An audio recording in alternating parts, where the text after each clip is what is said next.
আওয়ামী লীগ এখন ডিসিশন নেয়, বিশ্বনেত্রী শেখ হাসিনা যদি এখন ডিসিশন নেয়, আমি আগামীকালকে বাংলাদেশে আসবো, ঢাকা শহর অচল হয়ে যাবে, ঢাকা শহরে 5 কোটি মানুষের সমাবেশ হবে, 5 কোটি। কেউ ঠেকাতে পারবে না শেখ হাসিনার প্রত্যাবর্তনকে। কোনো কারাগার নাই। কত কারাগারে কতটা ঢুকবে? 69টা কারাগার, 69,000 ঢুকতে পারে। তো 69,000 মধ্যে তো কারাগারে 5 লাখ আছেই। আপনি কোথায় নেবেন? কারে নেবেন? কিভাবে নেবেন? আওয়ামী লীগ মুক্তিযুদ্ধের সপক্ষের একটা রাজনৈতিক দল, আওয়ামী লীগ জনগণের রাজনৈতিক দল, তৃণমূল থেকে গড়ে ওঠা। এটাকে স্টার্ট করলেই কেউ তার কণ্ঠ স্তব্ধ করতে পারে না, পারবে না। যা বলেন আননেসেসারি বলেন, যারা বলেন এবং যারা বলেন যে নিষিদ্ধ হয়েছে, কে নিষিদ্ধ করছে? নিষিদ্ধ করার ক্ষমতা কার? সে নিজে তো অবৈধ, তাহলে তো সমস্ত কিছুই অবৈধ। এই সরকারও তো অবৈধ। আজকে যিনি যে সরকার, এটা তো অবৈধ। এটা অবৈধ হলো যে কনস্টিটিউশনের যে ব্যাখ্যা, কনস্টিটিউশনের 106 এর যে ব্যাখ্যা দিছিল সেই দিন, যে প্রধান বিচারপতি সহকারে অ্যাপিলেট ডিভিশনের বিচারপতিদের কাছ থেকে রাষ্ট্রপতি নিয়েছেন, মতামত নিয়েছেন, মৃত্যু কোনো মতামত নেওয়া হয়নি। প্রমাণ করুক জাতির সামনে। আজকে বাংলাদেশে অলিগলিতে লেখা হচ্ছে শেখ হাসিনা লেখা দে, শেখ হাসিনা আসতেছে। আজকে শেখ হাসিনা শুধু ঘোষণা দিছে যে কোথায় কোন বিমানে আমাকে নেবেন, ওই বিমান পাঠান, আমার পাসপোর্ট পাঠান, আমাকে ওই বিমানটা পাঠান, টিকিট পাঠান, আমি চলে আসবো। এটা জাতির জনক বঙ্গবন্ধুর কন্যার পক্ষে সম্ভব, পৃথিবীতে অন্য কারো পক্ষে সম্ভব না। যেখানে এদেশে কথিত একটা ক্যাঙ্গারু ট্রাইব্যুনাল তারা একটা জাজমেন্ট দিছে, ইলিগাল একটা জাজমেন্ট দিছে, সেই জাজমেন্ট মাথা থাকার পরেও, সেই জাজমেন্ট মাথায় রেখেও সেই এই নেত্রী, 18 কোটি মানুষের নেত্রী, সে ঘোষণা দিতেছে কোথায় থেকে? ভারতের যেখানে আছে সেখান থেকে বলছে যে সে আমি আসবো, কোথায় রাখবেন আমাকে, কোন বিমানে নেবেন, টিকিট পাঠান, জেলখানা প্রস্তুত করেন। এটা তার পক্ষে বলা সম্ভব। সে তো 18 কোটি মানুষের গণমানুষের নেতৃত্ব। আজকে বাংলাদেশের অবস্থাটা কি? খুন, দর্শন, হত্যাকাণ্ড, যেটা নরকীয়, পৃথিবীর আইএমএ জাহিলিয়াতের যোগ্য হার মানাচ্ছে আজকে বাংলাদেশের শাসন ব্যবস্থা। গত 18 মাসে টেরোরিস্ট এন্ড টেরোরিজমের প্রধান ইউনূস, এই যে ইউনূস যে ইমামতি করলো টেরোরিস্ট এন্ড টেরোরিজমের প্রধান হিসাবে, 18 কোটি মানুষের মধ্যে যে বিভেদ সৃষ্টি করে দিছে, আগামী 50 বছরের জন্য একটা জাতিকে পিছনে নিয়ে গেছে, কল্পনা করতে পারবেন না। আজকে শিক্ষা প্রতিষ্ঠানগুলি ধ্বংস হয়ে গেছে, আজকে বুয়েট ধ্বংস হয়ে গেছে, আজকে সুয়েট ধ্বংস হয়ে গেছে, আজকে ঢাকা বিশ্ববিদ্যালয়, রাজশাহী বিশ্ববিদ্যালয়, চট্টগ্রাম বিশ্ববিদ্যালয় ধ্বংস হয়ে গেছে। আজকে শেখ হাসিনার প্রত্যাবর্তন এত বেশি জরুরি বাংলাদেশের জন্য, এটা আমি বলি না, এটা এখন বিভিন্ন রাজনৈতিক দল থেকে বলে। আজকে এদেশের রিক্সাওয়ালা, ঠেলাগাড়িওয়ালা, আড্ডালি, পাড্ডালি, চারপাশি, পিয়ন, মসজিদের ইমাম, মন্দিরের ঠাকুর, গির্জার পাদ্রী থেকে শুরু করে ডাক্তার, বিজ্ঞানী, প্রকৌশলী থেকে শুরু করে এমন কোনো সেক্টর নেই যে তারা শেখ হাসিনাকে চায় না। কারণ কি? দিস ইজ ডিফারেন্ট হলো যে শাসন ব্যবস্থা, শাসন ব্যবস্থা, এই শাসন ব্যবস্থা আজকে 18 মাসের পরে তাদের শেষ হওয়ার পরবর্তীতে আজকে যারা সরকার আসলো তাদের 100 দিনের রিপোর্টটা কি পেলেন? টিআইবি কি ঘোষণা দিল? কতজন খুন হলো? 605 জন। 605 জন খুন হলো। দর্শন হলো কত? দর্শনের 3,000-এর মতো। তাহলে বাংলাদেশের অবস্থাটা কি? এটা কি রাষ্ট্র আছে? এটা কি দেশের সরকার আছে? সরকারকে পার্লামেন্টে কি করেন ওনারা? আমি আর দামি নির্বাচন করে 18 ফেব্রুয়ারিতে ইউনূস সাহেব তার উত্তরসূরিদের কাছে ক্ষমতা হস্তান্তর করে দিয়ে ওনারা বাংলাদেশে আমির একটা ইলেকশন পারফরমেন্স করলেন। সেই নির্বাচনে পার্লামেন্টে গিয়েই কি অবস্থা! ও বাপ, পার্লামেন্টে কি জনগণের সমর্থনে জনকল্যাণমুখী একটা কর্মকাণ্ড করেছেন গত 3 মাসে? দেখান কি জাতির সামনে কি নিয়ে আসছেন। তাহলে শেখ হাসিনার প্রত্যাবর্তন, বঙ্গবন্ধুর কন্যা, বাংলাদেশ স্বাধীনতা, মুক্তিযুদ্ধ, বাংলাদেশের পতাকা, বাংলাদেশের মানচিত্র, এটা আওয়ামী লীগের অস্তিত্বের সাথে জড়িত। শেখ হাসিনার কন্যা এটা বঙ্গবন্ধুর কন্যা না, শুধু সারা বাঙালি 18 কোটি মানুষের সম্পদ। সে 18 কোটি মানুষের সম্পদ, তাকে জনগণ চায়। আজকে মসজিদ এর ইমাম সাহেব রাতে 3টার পরে তাহাজ্জুদ পরে সৃষ্টিকর্তার কাছে প্রার্থনা করেন শেখ হাসিনাকে প্রত্যাবর্তন করার জন্য। আজকে গরিব অসহায় দিনমজুর মানুষগুলি প্রার্থনা করে সৃষ্টিকর্তার কাছে, আজ মসজিদ মন্দিরে গির্জায় প্রার্থনা হয় তাকে আনার জন্য। সে আসবে, এটা কনফার্ম। দিন যেরকম সত্য, রাত্র যেরকম সত্য, আওয়ামী লীগ এর নেত্রী শেখ হাসিনা বাংলার মাটিতে আসবে, এটা চরম সত্য। কেউ ঠেকাতে পারবে না, কেউ ঠেকাতে পারবে না। অনেক কথা আমরা স্টুডিজ বলতে পারি, এটা গোপন রাষ্ট্রের ইন্টারন্যাশনাল পলিসি মেকিং এর বিষয়। এমনও তো হতে পারে আর্মি তাকে কাম করাবে,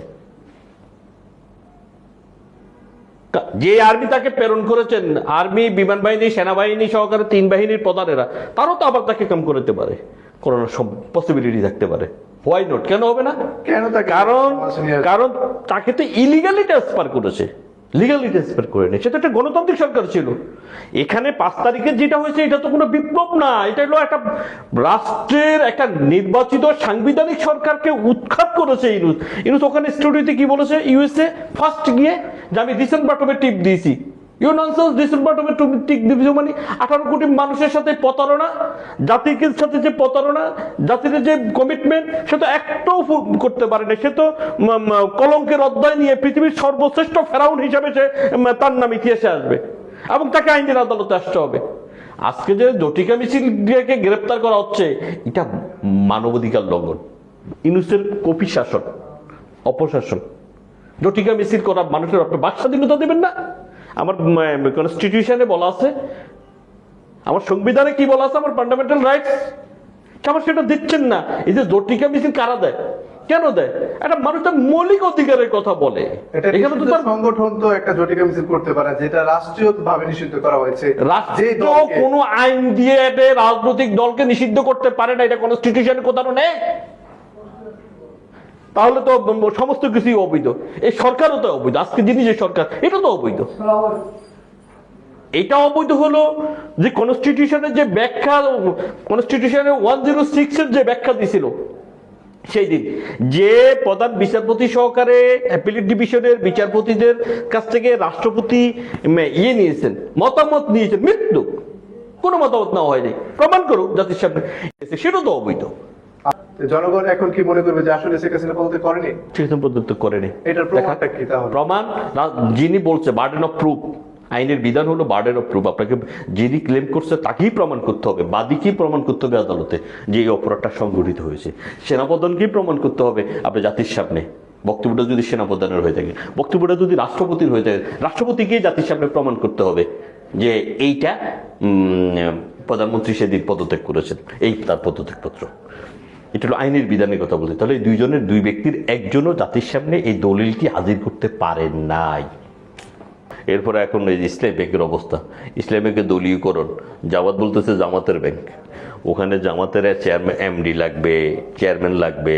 বাংলাদেশ ব্যাংকের বিধান ফলো করে না, সরকারি বিধান ফলো করে না, সেখানে পুলিশ গরম পানি মারে, ওরা সভা করে, সমাবেশ করে, ব্যাংক দখল করতে চায়। এই যে একটা দখলদারিত্বের ট্রেডিশন, এটা অশুভ। এই ট্রেডিশনটা সৃষ্টির জনক হলো এই টেরোরিস্টের গডফাদার, টেরোরিস্টের ইমাম, ফেরাউনের বংশধরের শ্রেষ্ঠ ফেরাউন, এই জমানার ফেরাউন ইউনুস। এই ইউনুসের কারণে শুধু একটা ইনস্টিটিউশন ধ্বংস হয় নাই, কোন ইনস্টিটিউশন, আইন অঙ্গন বলেন ডিস্ট্রয়, কোথায় বলবেন, ব্যবসায়িক সেক্টর বলবেন ডিস্ট্রয়। আজকে হাজার হাজার শ্রমিক, লক্ষ লক্ষ শ্রমিকেরা কর্মসংস্থান নাই, ইন্ডাস্ট্রি বন্ধ হয়ে গেছে। এখন এই জন্যই বলছি যে রাষ্ট্রটা এখন রাষ্ট্রের ওই জায়গায় নেয়, রাষ্ট্রবিদদের কাছে। রাষ্ট্র পরিচালনার যে কাঠামো, এটা শেখ হাসিনাই আনা বাংলাদেশের জন্য। শেখ হাসিনার বিকল্প অল্টারনেটিভ লিডারশিপ হয়েও নাই, হবেও না। তার রাষ্ট্র ব্যবস্থা পরিচালনের দক্ষতা, যোগ্যতা, জ্ঞান, শিক্ষা, দীক্ষা, এটা বাংলাদেশের অন্য কোনো রাজনৈতিক। আচ্ছা দেখেন না, পার্লামেন্টে প্রধানমন্ত্রী কথা বলে না, হোয়াট ইজ দিস? কে কথা বলে, কেন বলেন না? সে গণজোয়ার শুরু হয়ে গেছে, নোয়াখালীতে দেখেন, কুমিল্লা দেখেন, চট্টগ্রামে দেখেন, স্তব্ধ করতে পারবে না আওয়ামী লীগকে, করার ক্ষমতাই নেই, কারো ক্ষমতা নেই। আওয়ামী লীগ এখন যদি ডিসিশন নেয়, বিশ্বনেত্রী শেখ হাসিনা যদি এখন ডিসিশন নেয়, আমি আগামীকালকে বাংলাদেশে আসবো, ঢাকা শহর অচল হয়ে যাবে, ঢাকা শহরে 5 কোটি মানুষের সমাবেশ হবে, 5 কোটি, কেউ ঠেকাতে পারবে না শেখ হাসিনার প্রত্যাবর্তনকে। কোনো কারাগার নাই, কত কারাগারে কতটা ঢুকবে, 69টা কারাগার, 69,000 ঢুকতে পারে, তো 69,000 মধ্যে তো কারাগারে 5 লাখ আছেই। আপনি কোথায় নেবেন, কারে নেবেন, কিভাবে নেবেন? আওয়ামী লীগ মুক্তিযুদ্ধের সপক্ষের একটা রাজনৈতিক দল, আওয়ামী লীগ জনগণের রাজনৈতিক দল, তৃণমূল থেকে গড়ে ওঠা। এটাকে স্টার্ট করলেই কেউ তার কণ্ঠ স্তব্ধ করতে পারে না, পারবে না। যা বলেন আননেসেসারি বলেন, যারা বলেন এবং যারা বলেন যে নিষিদ্ধ হয়েছে, কে নিষিদ্ধ করছে? নিষিদ্ধ করার ক্ষমতা কার? সে নিজে তো অবৈধ। আমি অবৈধ, গ্রামের ভাষায় এক গুজায় আরেক গুজারে সোজা হয়ে হাট। ও নিজে তো অপবিত্র। কে? ইউনূস নিষিদ্ধ করছে না? তো নিজে তো অপবিত্র, নিজে তো ইলিগাল। কনস্টিটিউশন বলছে, কনস্টিটিউশন অনুযায়ী ইউনূস ইলিগাল। এই কনস্টিটিউশনের ব্যাখ্যা এখন জমাতের লয়াররা বলতেছে না যে কনস্টিটিউশন অনুযায়ী প্রধানমন্ত্রী শেখ হাসিনা এখনো। আর এই কথাটা আমরা বলছিলাম 5ই আগস্টের পরে, 8ই আগস্ট ইউনূস যখন শপথ দিছে, তার সর্বপ্রথম আমি বলছিলাম ফেসবুকে ঘোষণা দিয়ে, যা কনস্টিটিউশন অনুযায়ী প্রধানমন্ত্রী শেখ হাসিনা। আমি সেই কথাতে এখনো আছি, এবং সেটাই এখন আবার জামাতের আইনজীবীরা বলতেছে, শিশির মনিরেরা সহকারে। তাহলে কি সেম কথা, সত্য কথা, বাঘে বনেরাই কথা, কিন্তু এখন কথা বেরোয় আসতেছে। ঠিক আছে, এখন এই জন্য বলতেছে আওয়ামী লীগকে নিষিদ্ধ করতে পারবে না, নিষিদ্ধ করার কোনো আইনও নাই। যে আইন করছে সে নিজে অবৈধ, তো অবৈধ হয়ে সে ব্যক্তি আরেকজনেরও অবৈধ বলে কিভাবে, অবৈধ করে কিভাবে বলেন? এটা কি কোথাও আছে? কোনো দলিলে পত্রে মিলতে পারবে? পারবে না। এগুলি হলো আজকের সেনাপ্রধান। এই জন্যই বলছিলাম যে সেনাপ্রধান, বিমান বাহিনীর প্রধান, নৌবাহিনীর প্রধান, সেদিন যদি ধরেন রাষ্ট্রের প্রয়োজনে তারা বলছে যে আমরা গুলি চালাবো না, এটা ইন্টারন্যাশনাল মেকিং, আন্তর্জাতিক চক্রান্তের একটা অংশ পশ্চিমাদের।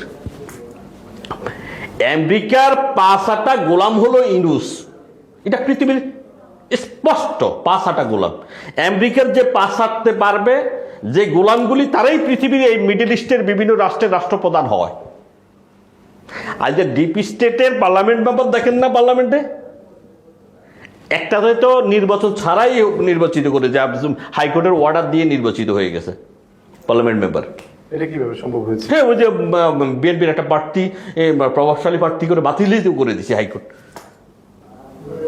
ওই যে কালো করে যেটা কুমিল্লা থেকে নির্বাচিত হয়েছে, এটার নাম কি?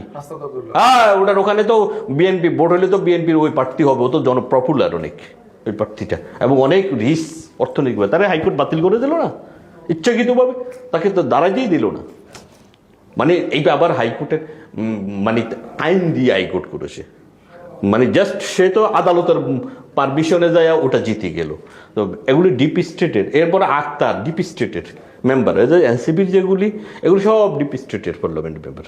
তো ডিপ প্ল্যান যে ওনাদের উত্তরস্বরী হিসেবে ডিপ স্টেটের কার্যক্রম পরিচালনার জন্য 2 তারিখে 12 তারিখে ভোট, 9 তারিখে কিসের চুক্তি করেছেন? কার সাথে চুক্তি করেছেন? ইউএসের সাথে। কি চুক্তি করেছেন? আজকের উপদেষ্টারা বলতেছে যে কিসেন ক্যাবিনেট ছিল, আমরা সেই ক্যাবিনেটের সাথে সম্পৃক্ততা ছিল না। No, it's an every person equal, কেউ ওখান থেকে মাপ পাবেন না। কিসেন ক্যাবিনেট করুক আর ব্রড ক্যাবিনেটই করুক। আসলে কি বাংলাদেশে পরবর্তী সময় শেখ হাসিনা কোনো প্রতিহিংসা রাজনীতি পদক্ষেপ নিবে কিনা, কি মনে করেন? বঙ্গবন্ধুর কন্যা শেখ হাসিনা অত্যন্ত মানবিক এবং দয়াশীল। তার হৃদয়টা সাগরের মতো, বিশ্বাস করতে পারবেন না। বঙ্গবন্ধু 71-এর অপরাধীদেরকে ক্ষমা করে দিয়েছেন। বঙ্গবন্ধুর কন্যা এই 5 তারিখে 4 তারিখে যে অপরাধ সংগঠিত হয়েছে বাংলাদেশে, আমি এটা বিশ্বাস করি তিনি এখানে হলো ইনোসেন্ট ছেলেদেরকে ভুল বোঝানো হয়েছে। রাষ্ট্রের খেলাটা অন্যদিকে ছিল। বঙ্গবন্ধুর কন্যা কোনো ছাত্র সংগঠনের উপরে কোনো অন্যায় করবেন না, নিরীহ মানুষের উপর কোনো বিচার চাইবেন না। হয়তোবা কিছু অপরাধীকে আইনের আওতায় না আসলে এটা বিবেকের একটা তাড়না থেকে যাবে অপরাধের জায়গায়। হয়তোবা যারা হ্যাবিচুয়াল অফেন্ডার, যেমন ইনুস হয় হ্যাবিচুয়াল অফেন্ডার, ইনুসের বক্তব্য আটকে যাবে। ইনুস যেটা বলছিল ওই ইউএসএ গিয়ে যে আমি রিসেন্ট বাটন টিপ দিছি, ওই যে আমি টাকা দিছি, আমি আর্মস দিছি, আমার সাথে আইএসের সম্পর্ক ছিল, এই যে কানেক্টিভিটির তীব্রটা ইনুসের আসছে ডকুমেন্টারি। এটা ছাড়াও ইনুসের অনেক অপরাধ আছে। হামের অপরাধে ইনুস গ্রেপ্তার হবে, ইনুসের অপরাধে। বঙ্গবন্ধুর কন্যা ও এটার সাথে আসিফ নজরুলও থাকবে, আসিফ নজরুলও থাকবে। বঙ্গবন্ধুর কন্যা এই মানবতার মা, সে এই এই যে সাধারণ ছাত্ররা যে আন্দোলন করেছে এদের সবাইকে মার্সি করে দেবে, এটা আমি বিশ্বাস করি। আচ্ছা ঠিক আছে। এবং তার প্রত্যাবর্তন হলে দেখবেন কোটি কোটি মানুষ, সে আর হিংসার রাজনীতি করে না, হিংসার রাজনীতি করবে না, তার এখন বয়সের শেষ প্রান্তে, হিংসার রাজনীতি করে না। সে জাতির জনকের কন্যা, জাতির জনকের কন্যার সেই সুনাম খ্যাতি অর্জনের মধ্য দিয়ে তার শেষ মৃত্যু হবে বাংলাদেশে, আমরা এটা বিশ্বাস করি।